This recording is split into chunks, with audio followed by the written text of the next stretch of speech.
Assalamualaikum warahmatullahi wabarakatuh. Kami dari kelompok 1 yang beranggotakan saya sendiri, Bernita Surina Ira, absen 5, Cinta Veronica, absen 6, Yusita Rosa Citrasari, absen 15, dan Satria Anugraha Anjasmara, absen 27. Nah, di sini kelompok kami ingin menjelaskan tentang soal 11 terkait likuidasi persekutuan. Di sini ada rencana soal 11 rencana distribusi kas. Nah, untuk soalnya ini, Puan, Ray, Sen, dan Tas adalah mitra yang berbagi untung dan rugi, masing-masing 30%, 20%, 35%, dan 15%. Nah, kemitraan ini akan likuidasi secara bertahap selama beberapa bulan, mulai 1 Januari 2019. Nah, saldo percobaan kemitraan pada tanggal 31 Desember 2018 ini adalah untuk kasnya ini ada sebesar 3.000, piutang usaha 10.000, inventarisnya 25.000, pinjaman kepada Ray 4.000, untuk mebelnya 15.000, peralatan 18.000, dan goodwill-nya 10.000. Nah, untuk saldo yang ada di kredit, ini ada hutang akun sebesar 12.000, hutang terutang sebesar 30.000, pinjaman dari Sen sebesar 6.000, modal dari Puan sebesar 12.000, Ray untuk modal Ray sebesar 9.000, modal Sen sebesar 12.000, dan modal Tas sebesar 4.000. Di mana total debitnya ini sebesar 85.000 dan total kreditnya ini sebesar 85.000. Nah, di soal ini diminta untuk menyiapkan rencana distribusi uang tunai untuk 1 Januari 2019 yang menunjukkan bagaimana angsuran tunai akan didistribusikan di antara para mitra begitu tersedia. Nah, untuk tahap pertamanya ini, kita mengeliminasi dulu terkait utang piutang yang dilakukan oleh partner persekutuan. Nah, di sini kan ada pinjaman kepada Ray. Ray ini kan sebagai partner persekutuan. Nah, sebagaimana yang kita udah pelajari untuk pinjaman utang piutang antar partner persekutuan ini, dia kan nggak nerima cash atau nggak ngeluarin cash.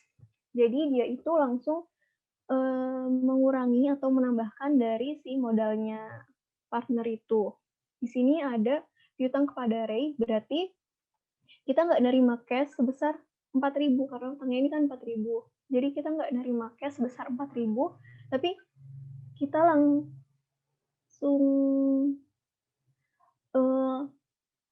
mengurangi saldo dari modalnya Ray sebesar 4.000 untuk menghapus pinjaman kepada Ray. Nah, setelah itu di sini ada utang pinjaman dari Sen. Nah, pinjaman dari Sen juga sama. Jadi karena ini bentuknya pinjaman, saldo modalnya si Sen ini bertambah sebesar 6.000 dengan utangnya ini berkurang sebesar 6.000. Jadi untuk balance-nya ini setelah disesuaikan dengan utang piutang persekutuan ini, untuk kasnya ini ada sebesar 3.000, non-cash asetnya ada sebesar 78.000, untuk liabilities-nya ada 42.000. Terus untuk loan from Sen-nya ini udah habis karena sudah dieliminasi. Terus untuk modalnya Puan ini ada sebesar 12.000, modalnya Ray ada sebesar 5.000. Terus modalnya Sen ini ada 12.000 tambah 6.000, totalnya jadi 18.000. Untuk modalnya Tas ada sebesar 4.000.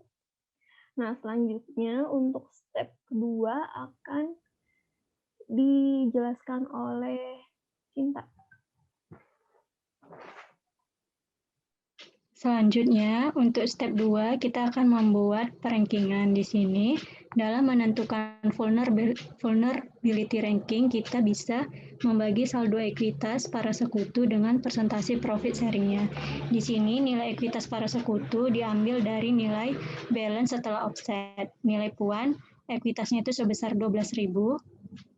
Untuk Ray itu sebesar 5.000. Untuk Sen itu sebesar 18.000 dan untuk Tas itu sebesar 4.000. Ini yang ada di step 1 tadi.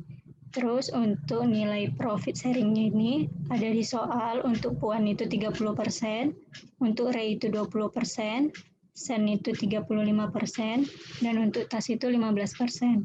Terus nilai loss absorption-nya didapat dari nilai ekuitas dibagi dengan profit sharing-nya, yaitu untuk puan 12.000 dibagi 30% jadi 40.000, untuk Ray itu 25.000, untuk Sen itu 51.428,57 dan untuk tas itu 26.666,67. Karena nilai loss absorption Ray yang paling rentan terhadap kerugian, maka untuk ranking 1 itu si Ray, untuk ranking 2 itu si tas, untuk ranking 3 itu ada puan, dan ranking 4-nya ada si Sen. Untuk step selanjutnya akan dijelaskan oleh Josita. Baik, saya akan melanjutkan penjelasan tugas kali ini.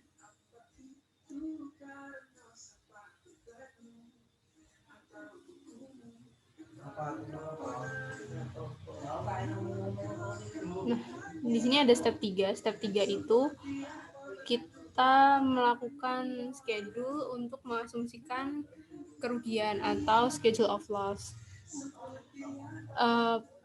Pertama, di kolom pertama ini kita memberikan saldo ekuitas setiap mitra. Ray ini sebesar 5.000, tas sebesar 4.000, puan sebesar 12.000, dan Sen sebesar 18.000. Ini udah diurutin kayak di step 2 tadi,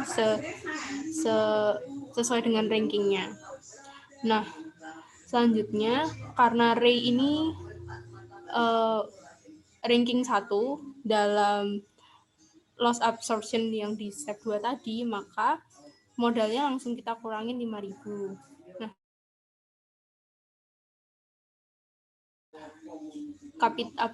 equity-nya si tas itu tuh cara perhitungannya adalah 15% per 20% atau rasio kepemilikan tas dibandingkan dengan punyanya Ray dikali dengan Ray's loss 5.000.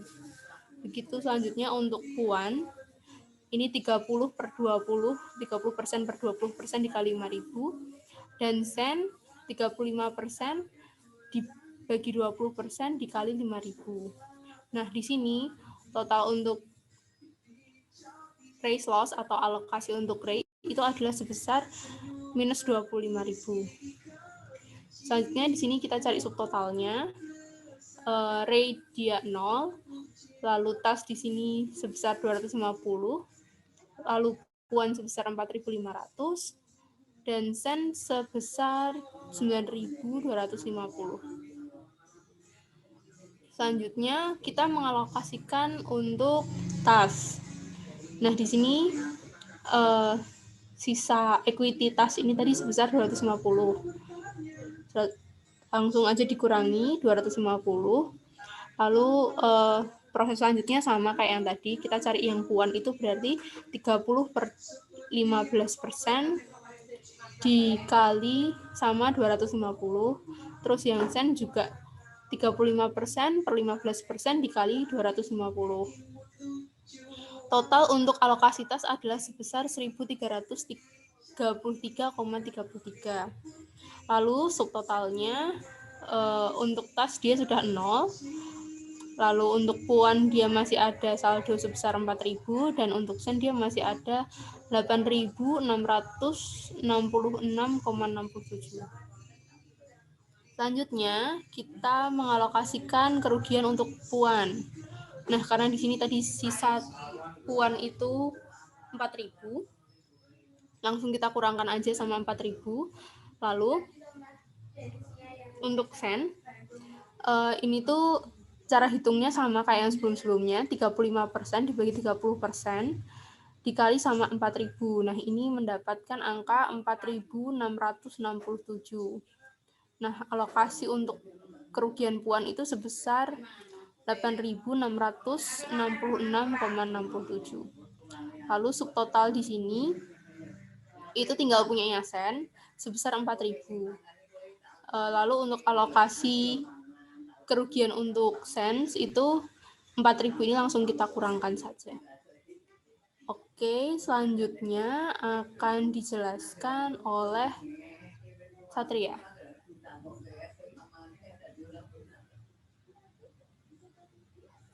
Oke, bismillah. Step terakhir yaitu step keempat, yaitu kita akan langsung mendistribusikan kasnya ya. Nah, setelah kita melalui step 1, yaitu dengan mengoffset piutang serta loan, lalu step 2 kita membuat vulnerability ranks, lalu yang berikutnya kita membuat schedule asumsi kerugian. Nah, maka kita bisa membuat schedule mengenai distribusi dari kasnya itu sendiri. Nah, yang pertama yang menjadi prioritas dari distribusi kas itu yaitu kreditor atau kreditor eksternal. Nah, ini menjadi prioritas untuk dibayar terlebih dahulu. Nah, jika kita lihat di soal itu terdapat utang akun serta utang terutang yang kita asumsikan itu eksternal ya, eksternal itu sebesar 42.000. Nah, maka jumlah pertama yaitu 42.000 yang kita prioritaskan untuk bayar ke kreditor eksternal.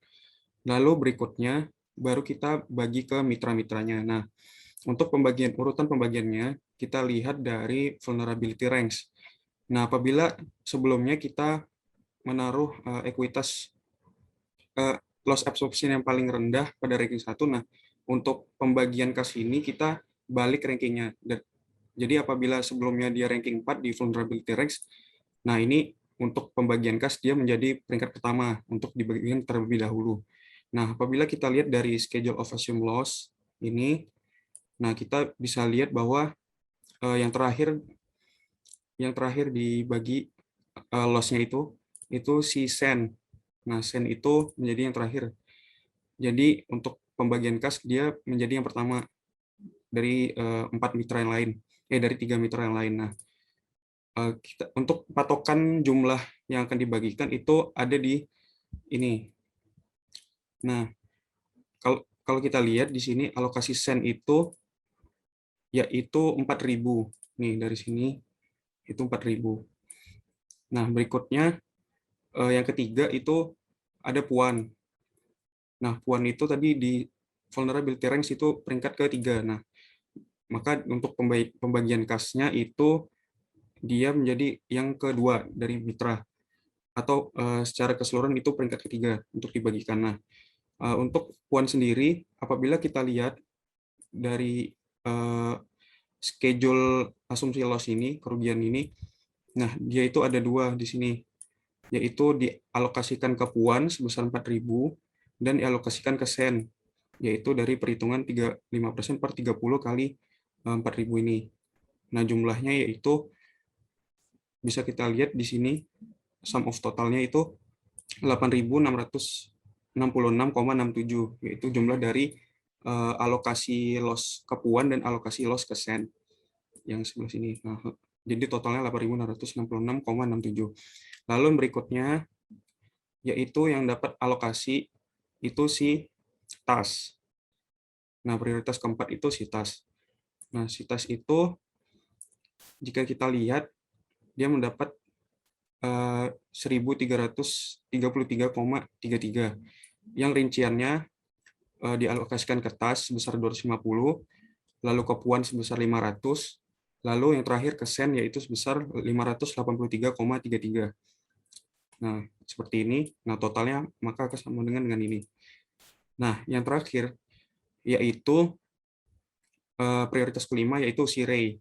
Nah, karena Ray ini dalam vulnerability ranks itu di peringkat pertama ya. Nah, berarti untuk pembagian kasnya itu dia diletakkan di terakhir, prioritas terakhir dari semua mitranya.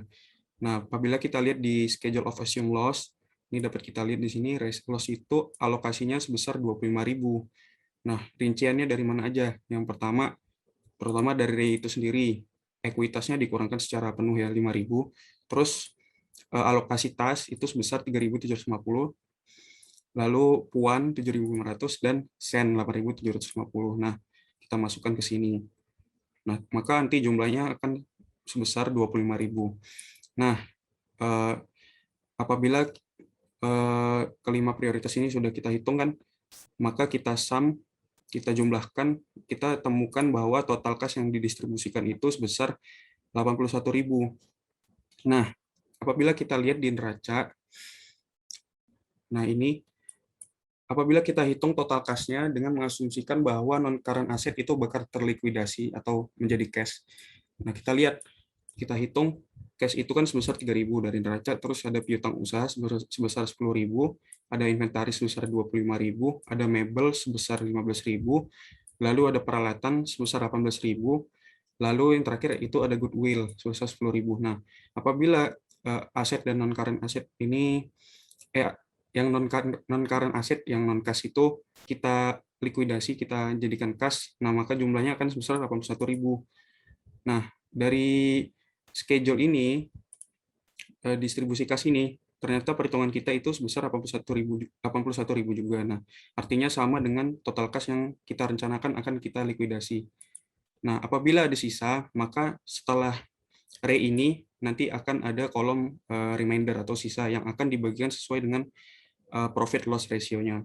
Kebetulan pada soal ini distribusi kasnya itu totalnya itu 81.000, sama dengan jumlah total kas yang akan dilikuidasi oleh entitas ini.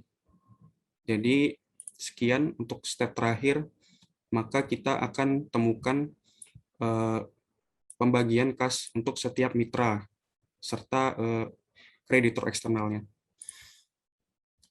Mungkin itu saja dari kelompok kami. Terima kasih atas perhatiannya. Mohon maaf bila ada kekurangan. Assalamualaikum warahmatullahi wabarakatuh.